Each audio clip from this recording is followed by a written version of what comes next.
Hi, I'm George Norrie, and welcome to our Coast to Coast AM YouTube channel. Have fun, tell your friends, and share us with everyone. You can also find us on Facebook, Twitter, Instagram, TikTok, and Coast to Coast AM's mobile app. And always remember to log on to our website at coasttocoastam.com for daily articles, the best paranormal information, and all you need to know about your favorite guests. And now you can become a Coast Insider directly through the Coast mobile app. We welcome our international listeners and even offer a free 2-week trial. So don't delay. Become an insider today. And welcome back to Coast. George Norrie with you. Dr. John Brandenburg back with us, plasma physicist. Did his graduate work in California at the Lawrence Livermore National Lab in controlled plasmas for fusion power, and has worked in defense, energy, and space research. Dr. Brandenburg has also been a part of the Clementine mission to the moon, which discovered water at the moon's poles. However, the focus of Brandenburg's scientific career has been complete with the great effort of Einstein to unify the two long-range forces of nature, gravity and electromagnetism. And, John, is this right? You started all this at 11 years old? It sure is, George. And great to be on your show again, George. Great to have you back. How have you been? Oh, I'm just great. Had a bad collision with COVID. Oh no! I'm still alive. Good. By the grace of God, and I'm doing fine. So, but it did put me in the hospital for a little bit. How'd you? But anyway, I'm back at work, working on controlled fusion and advanced space propulsion. And when I get, it's not really a hobby, but it's more of an obsession, Mars science, because Mars is the great strategic goal now of the American space program. And just like the moon was during the 60s, it's Mars now. And we're out to prove a point. So I just figured it's best to know as much about Mars as possible to be part of that mission. Perfect. Is it my imagination, John, or does it seem that NASA wants us to know more and more about Mars, unlike some of the other space programs they've had? Oh, yes. Yeah, it's interesting. We seem to be spending an enormous amount of money on Mars. And, of course, part of this is because it's the most accessible Earth-like planet in the solar system. I mean, Venus is makes you really work. You know, the Russians finally figure out how to get probes to the surface, and then there's nothing there. I mean, it's just a wasteland. But Mars has, big canyons, volcanoes, and all of this stuff. It's a really fascinating place. It's always been a fascinating place. In fact, George, I could, without going into a lot of details, Mars has been the driver of Earth science ever since the days of Copernicus and Kepler. Huh. In fact, you could say that Mars was really the driver of the scientific revolution because for one thing, all the astrologers studied the orbit of Mars because it was the planet of war. Every king wanted to know, where was Mars going to be moving in terms of his own astrological tables, so he'd know the right time to go invade his neighbor and take his stuff. And, so this meant that you could make a good living as an astrologer for various courts in Europe, and Kepler was one of those. And of course, they come out with the Copernican model that Earth was no longer the center of the universe, but right. The planets had circular orbits around the sun, and that was a pretty good approximation.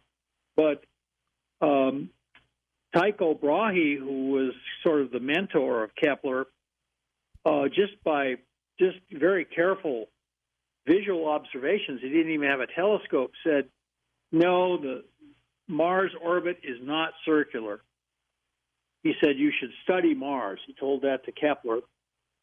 And so Kepler studied this and turned it into a mathematical problem. And he found out that the orbit of Mars was an ellipse, an oval, and worked out the laws of planetary motion. He didn't understand gravity. They didn't understand gravity in those days. He thought it was magnetism moving the planet around. And then, of course, so Kepler was very successful in predicting the orbit of Mars. And then this was picked up by Isaac Newton. And he worked out the laws of gravity and also dynamics, physics, how things moved. And also, he invented calculus, too, the bane of all. That's true. Young students. That's true. So it was a mixed blessing. Actually, I love calculus myself, but it's always hard. What is it about Mars, John? What is it about Mars that got you so excited? Well, I grew up in the moon race. Yep. And I was watching Star Trek all the time, and there were all these movies about going to Mars, and I remember seeing one called Robinson Crusoe on Mars that really was quite inspirational to me. And the movie Martian that they made later, which is a superb movie, was kind of based in part on Robinson Crusoe on Mars, which was made during the 60s. And it was amazing how many Mars science things they got right for that movie that they had no idea that they were going to be true. Turns out Mars' atmosphere does have a trace of oxygen in it. Not enough to breathe, but in the movie, of course, this guy could breathe it. And he also found oxygen in the rocks. That's what saved him, in fact, from running out of oxygen. And it turns out that's true. When they landed on Mars, they added water to the soil, and out came this big puff of oxygen. So it was a great movie. Unlike the movie The Martian, this guy is alone, stuck on Mars, without much hope of rescue, and he starts slowly going bonkers. Even though he has a monkey for a companion, anyway, but he manages to keep himself together, and then one day he's out walking with his monkey, and he spots something strange. It looks like a tombstone. So he goes up to it, and he had thought he was completely alone on Mars, and then he moves the stone, and there's a skeleton, a humanoid skeleton buried beneath it. And the skeleton has a skull with a neat hole in its forehead, and the back of the skull is charred. Obviously a murder victim. Yes. And it changes everything. Suddenly he was worried about being alone, and now he's afraid of his neighbors. He knows he's not alone on Mars. That was the movie with Matt Damon, I think, right? No, that was the one that was made recently, Matt Damon, and that's a very solid kind of NASA science movie, which was just superb, by the way. I loved it. I watched it several times. Yeah, me too. And but the Robinson Crusoe on Mars was made back in the days when the first Americans had barely even flown in space. And it's quite a good movie. You can find it on the net, and it's well worth watching. And but this fellow who is kind of dying of loneliness suddenly starts looking around all the time now, because he's no longer lonely. He realizes he's in a bad place where bad things happen to people like him. And what's interesting, George, that may turn out to have been prophetic. based on the research I've been doing over the last 10 years. But I'm excited about Mars because Mars is a very user-friendly planet. I believe we can put big settlements on Mars, and I love to write science fiction, by the way. So I've written a science fiction novel where the Mars colony actually saves humanity, by the way. Is that the one called Death on Mars? No, this is Death on Mars is about the discovery that the Martian atmosphere is full of nuclear weapon signature. Oh, my When God. a nuclear weapon goes off, it creates a pattern of nuclear isotopes. Were they that advanced, John? Well, that's the thing. I helped publish, we investigated Mars, what looked like archaeological settlements. In fact, I found a second one. We investigated Cydonia Mensa, where there's a big face, and then there's a pyramid, a five-sided pyramid right next to it. That's right. NASA never likes to show those two a picture where they show both of them in the same picture, because then, it doesn't take a rocket scientist to figure out what you're looking at. And so I found another site on Mars called Galaxis Chaos. It's a great name. And it's got two faces of Mars. It's got one that looks just like the face at Cydonia, a slightly smaller version, but and it's got ornamental details just like the face, despite erosion. What do you think happened? Well, right now it looks like it was a primitive civilization, Old Kingdom Egypt, Mayans. It doesn't look like it had advanced technology at all. Of course, we don't know its exact level of technology, but the ruins look like archaeology from some like Old Kingdom Egypt or Old Mexico. Okay. So that leaves the nuclear weapons that went off, apparently, and I say nuclear weapons because this was not natural. This was not a natural event, what happened to Mars. The physics is called R process. You can look it up on Wikipedia. It occurs two places, supernovas and hydrogen bombs. And the two main explosions went off above the surface, like they were airbursts, like Hiroshima and Nagasaki. Like EMPs. Oh, the EMP, the shock waves are all much more intense when you set off things above the surface. That's why Nagasaki and Hiroshima, you didn't find craters. You just found these big burn regions because they knew that the bombs were more effective if they went off above the surface, several hundred feet in the air. Yep. And so this does not look like it was natural at all.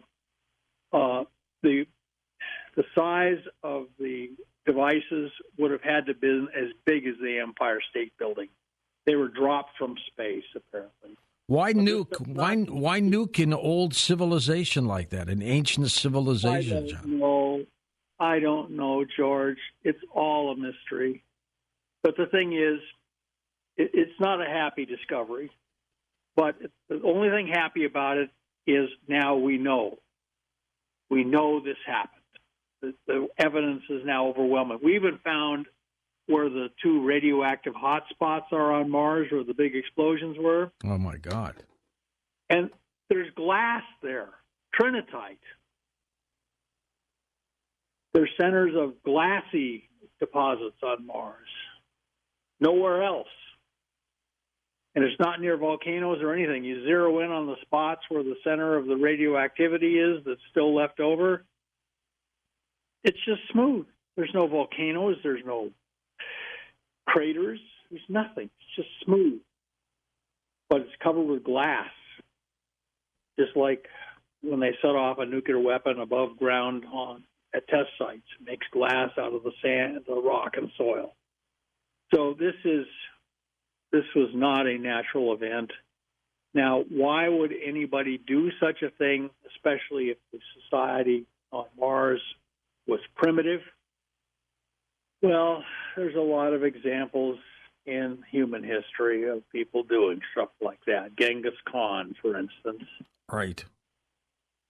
Making pyramids of heads out of cities. He just, he'd give them a chance to surrender, and then if they wouldn't, he'd destroy them utterly, basically, so nobody else would fight with him. He wanted to have a campaign of terror. So these things are not unprecedented in human history. Nothing that we have found on Mars apparently has. Everything we have found on Mars has apparently occurred on Earth, at least on a smaller scale.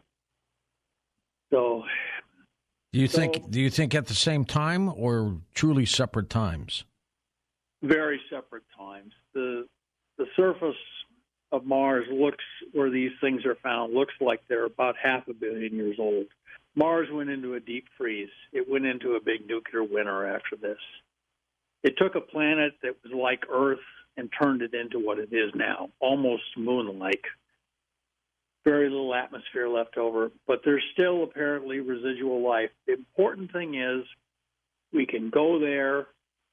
In fact, I'm going to be urging that we have an emergency Mars program, that the U.S. government inaugurate a program to get astronauts on the surface of Mars, and I want them to send astronauts, boots on the ground. None of this. You could drive rovers around for a year at the sites of these places and not see anything because it's buried. You're going to have to get people with shovels and sharp eyes. Yes, exactly. And, I'll tell you something else. These people will say, oh, we don't need astronauts. We can do everything with robots. We can replace all the astronauts with robots. And then you say, well, weren't you saying last week we can replace all human beings on Earth with robots too? That's right. They want to replace truck drivers with robotic trucks. No, don't do that. No. The truck drivers we have are bad enough, in terms of the collisions they do, and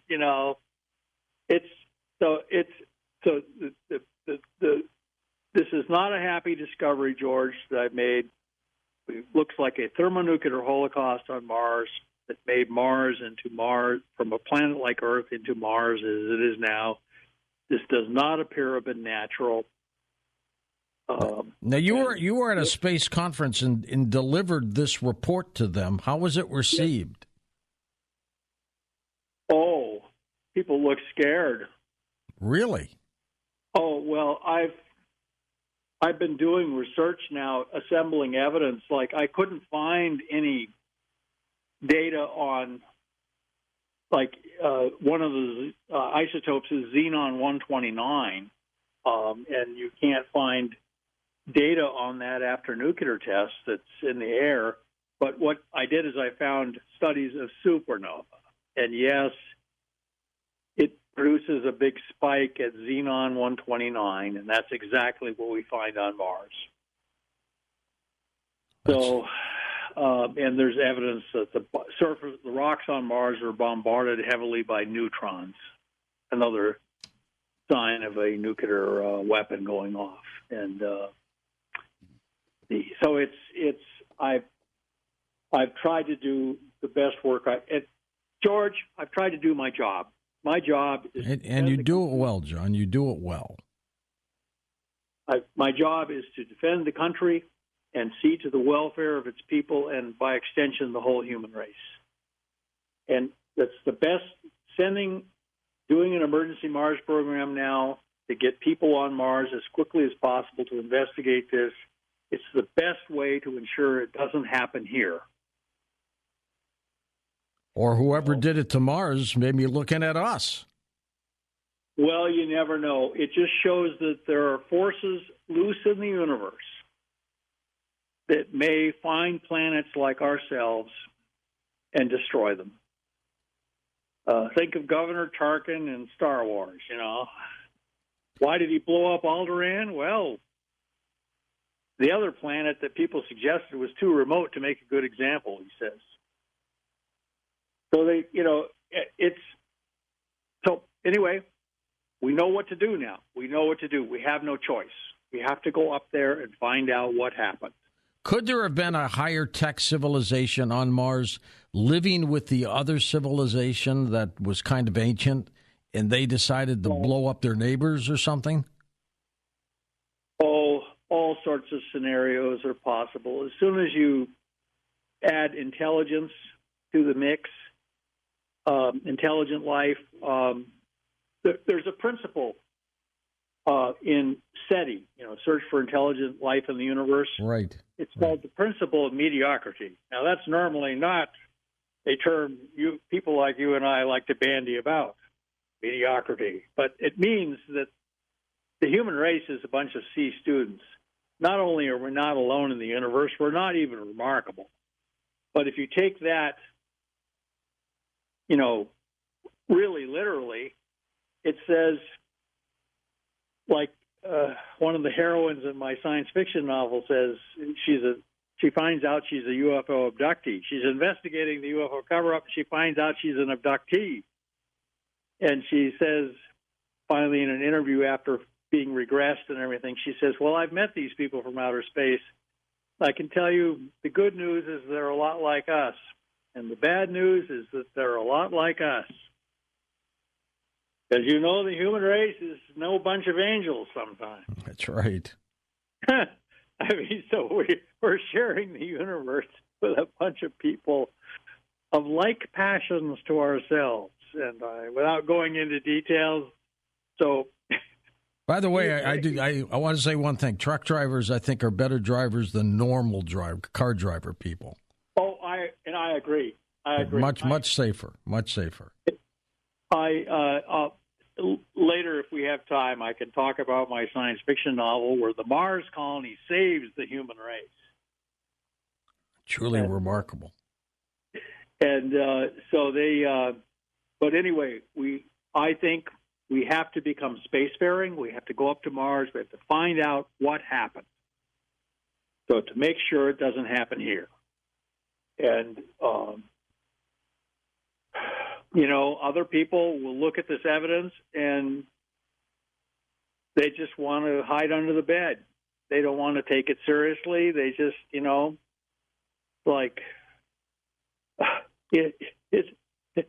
like they're on the Titanic and you hit an iceberg and people are getting into lifeboats and you say, well, this ship is unsinkable. No, it isn't. And down it goes. So when do you think this occurred? 500 million years ago? I mean, billion years ago? Yeah, about 500 million years ago.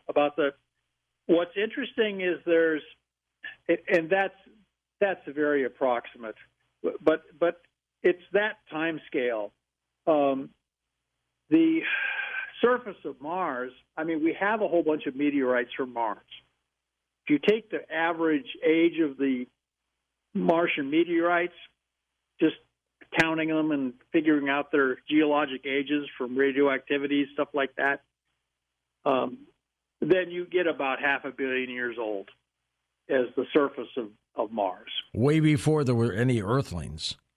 Oh yes, there were only cockroaches hadn't even been invented yet.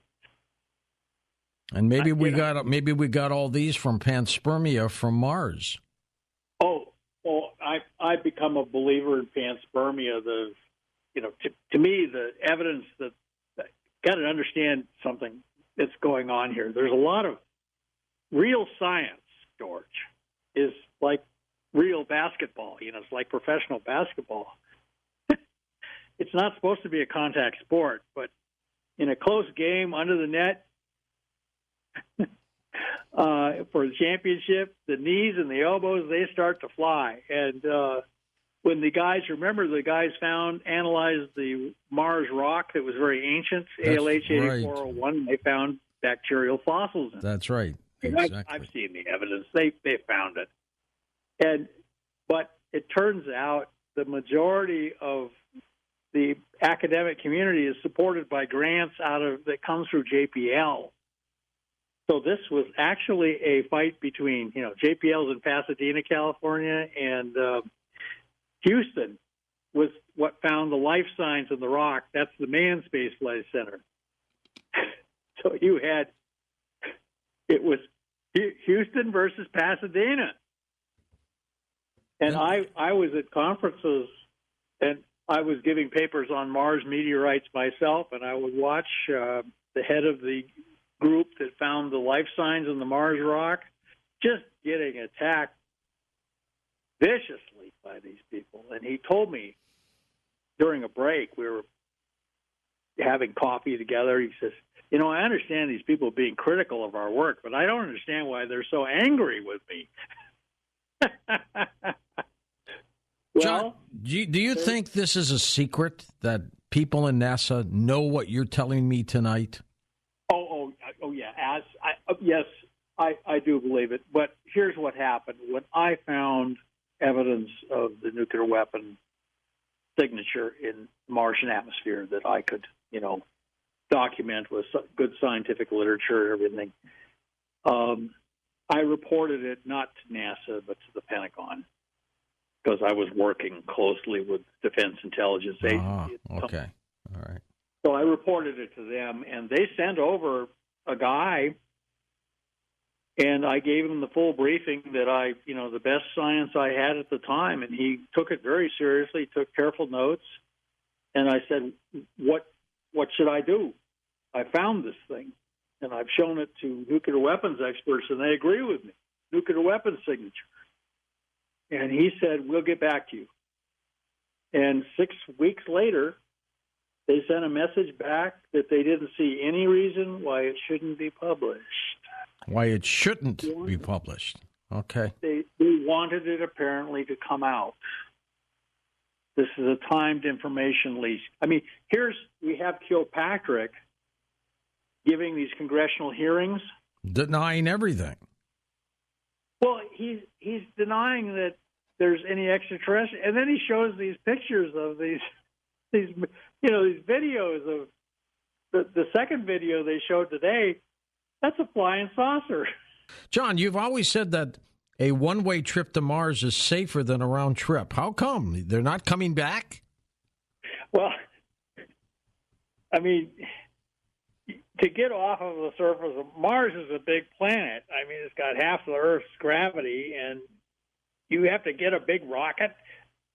Let's say you got 3 people and some crew on Mars, and then you want to come home, they got to climb up on the size of a rocket as big as launch John Glenn into orbit and launch it from the surface of Mars. And that's living really dangerously. To get to the surface of Mars, all you need is a heat shield and a parachute, and you can just land with a big parachute.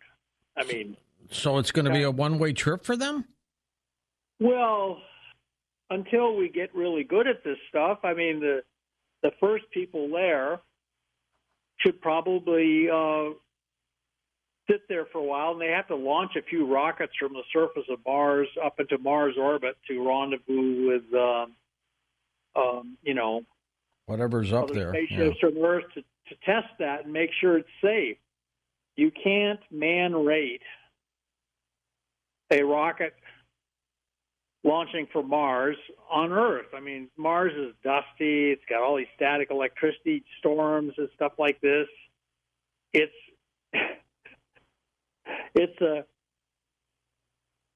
just much more dangerous to try and come back from Mars than it is to just go there. How long would they stay on the surface waiting for technology to catch up with them to bring them back?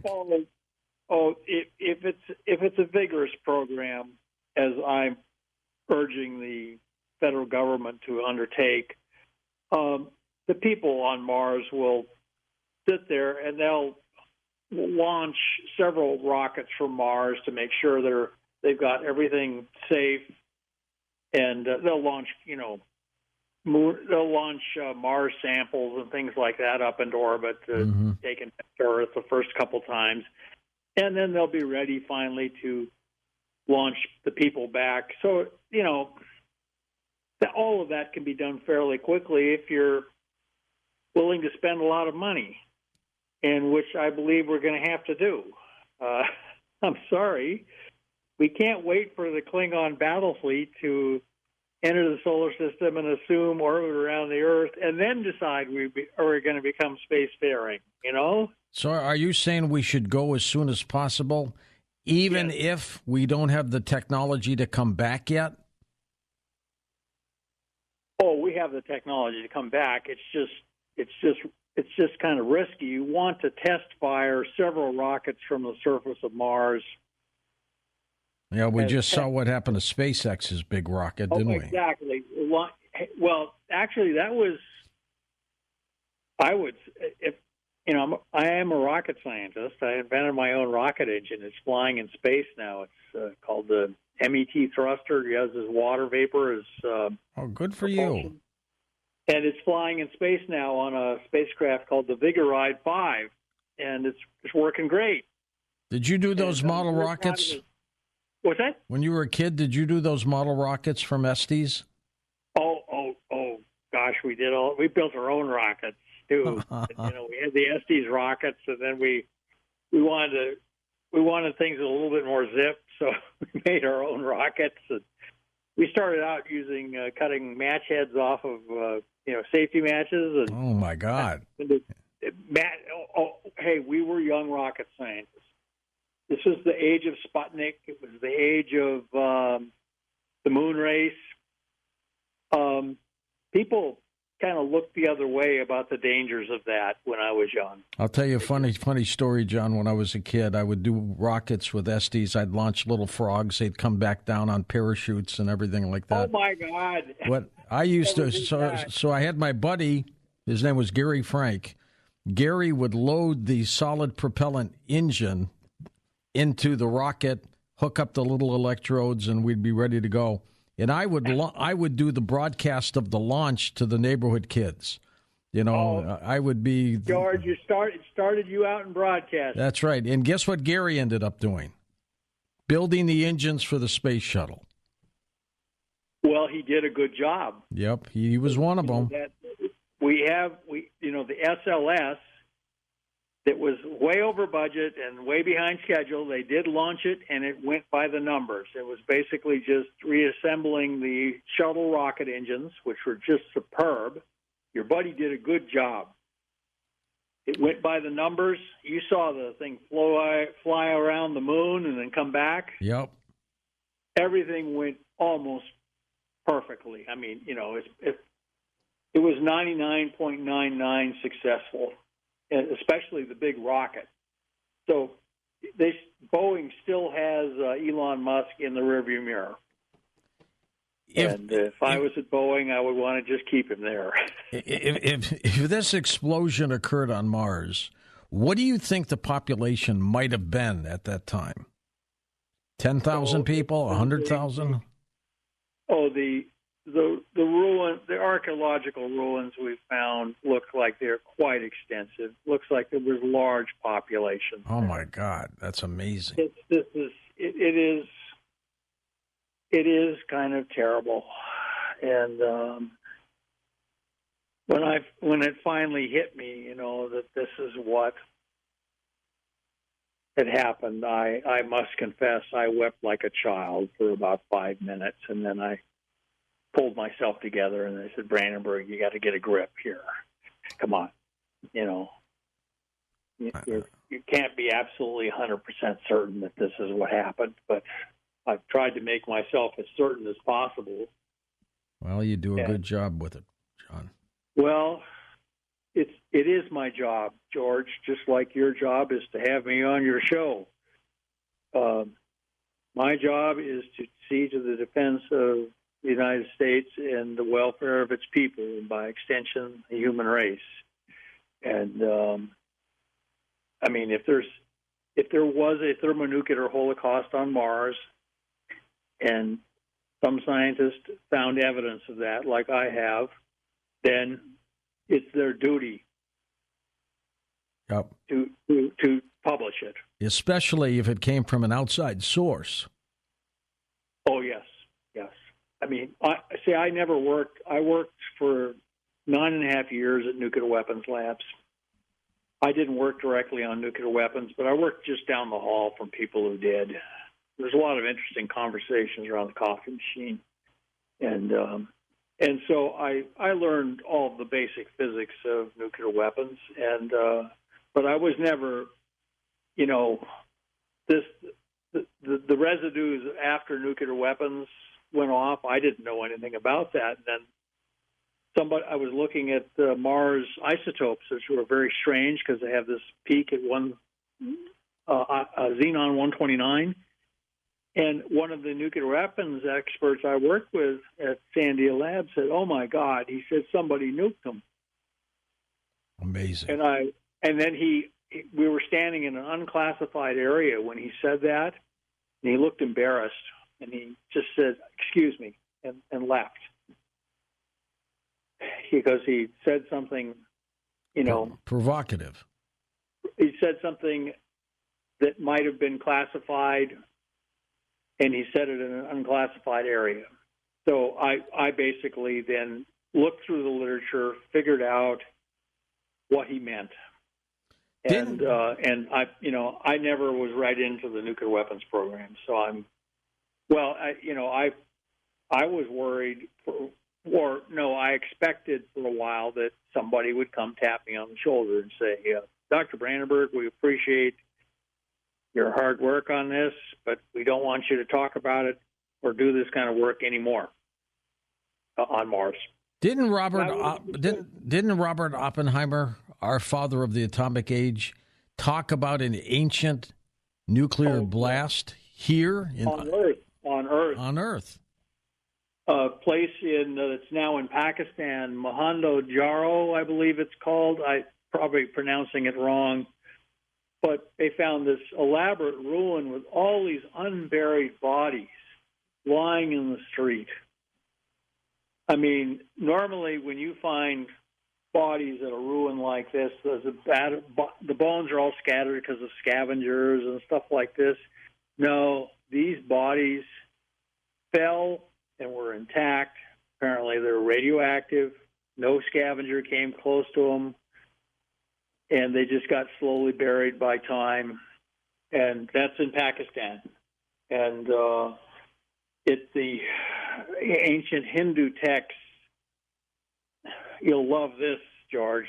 They talk about people from the heavens coming down to Earth, setting up some kind of settlement, and then there was some political dispute in the settlement.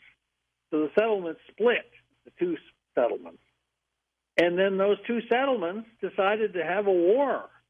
And part of that war was they fired a nuclear weapon. One fired a nuclear weapon at the other, and they said it was like the description in the Hindu scriptures is brighter than 1,000 suns. Yep, exactly. I wonder, John, if it's possible that group of Earthlings might have been the ones that blew up Mars. Well, all you have to do is imagine look at the Klingons in old Star Trek. Those are basically just human beings. That's right. Evil ones, no doubt. I mean, they were. They were easy to recognize as human beings. They're basically human, very humanoid, and not very nice. And there's people out there like that. I mean, I know there's good people out there.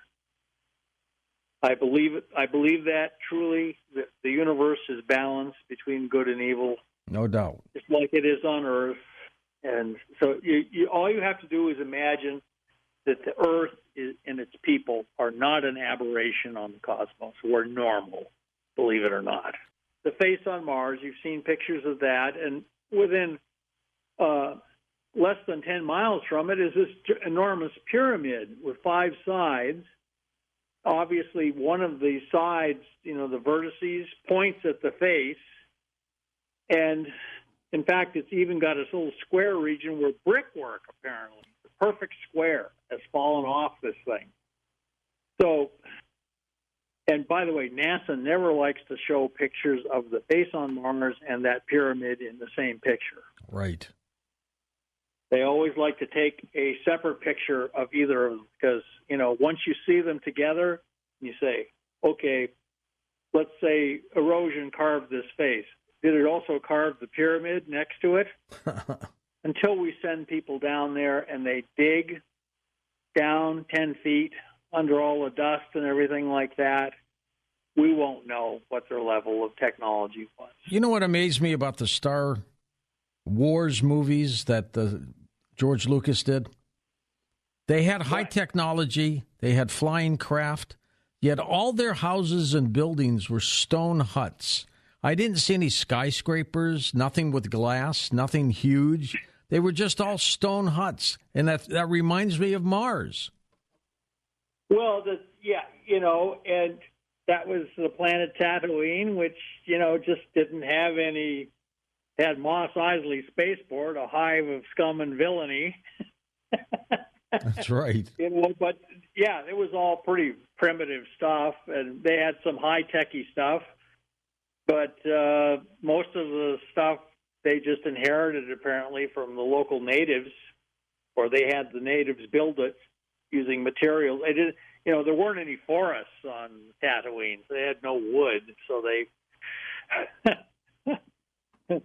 So you just you're dealing with just very basic things, people doing very basic things with very basic materials, even if they've got high tech. Where do we get your books? Adventures Unlimited.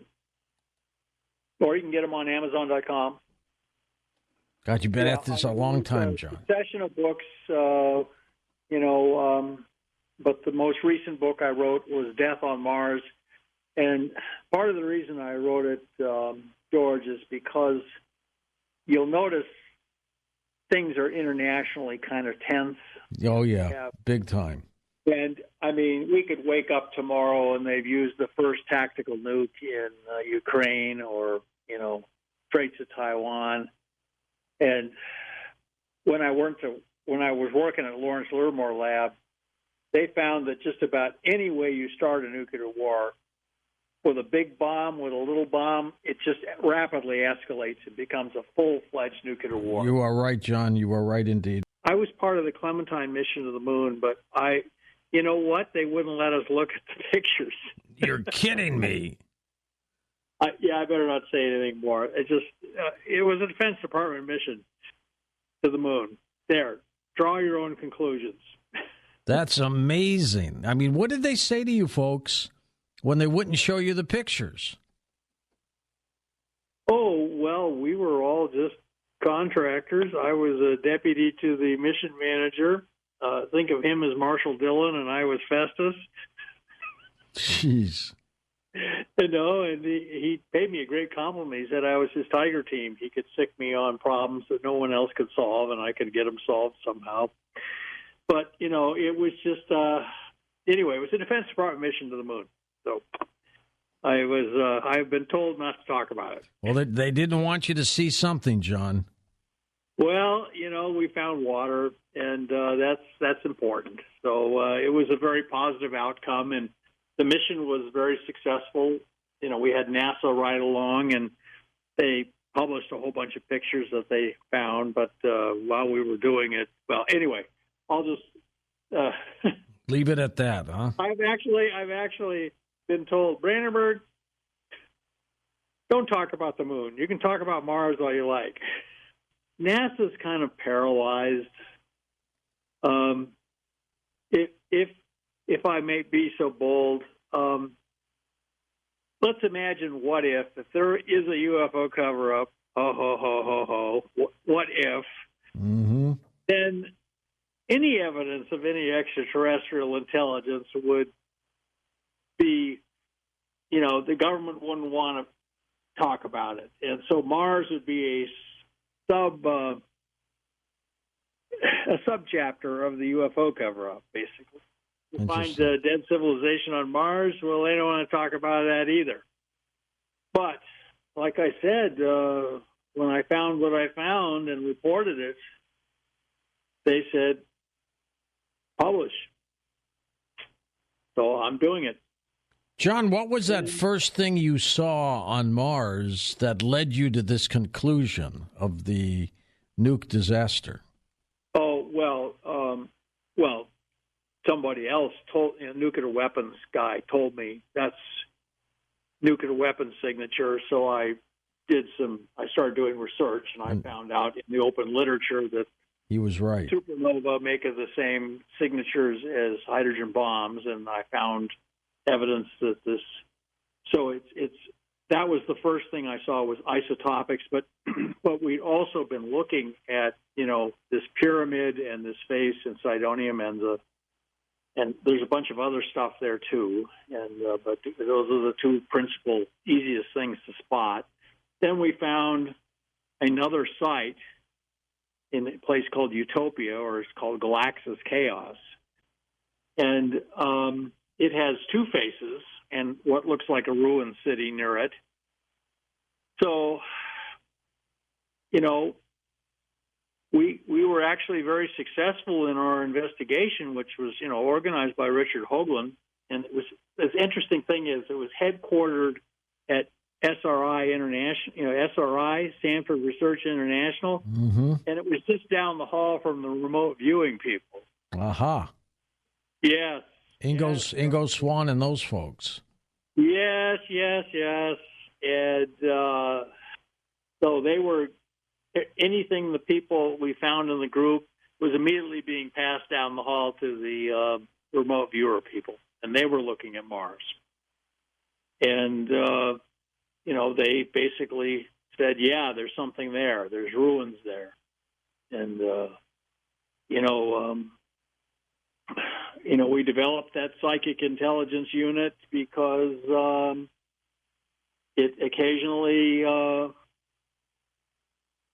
gave good intelligence, and you could verify it other ways. And, the dead civilization on Mars is a fact. It's amazing. And so is this evidence for a nuclear holocaust that destroyed it. So it doesn't look like it was natural, this nuclear disaster. It looks like it was done technologically and deliberately the scenario that is easiest to deduce right now is that it looks like somebody came from outside the solar system and attacked Mars. Attacked them for no reason. John, I want to thank you for being on the program. Let's not let 6.5 years go by. John's latest book was called Death on Mars, The Discovery of a Planetary Nuclear Massacre. It's an amazing theory. The Coast mobile app is now available for download on iPhones and Android devices. You can become an insider directly through this app. This is a great option for our international listeners, and new users will also receive a free 2-week trial.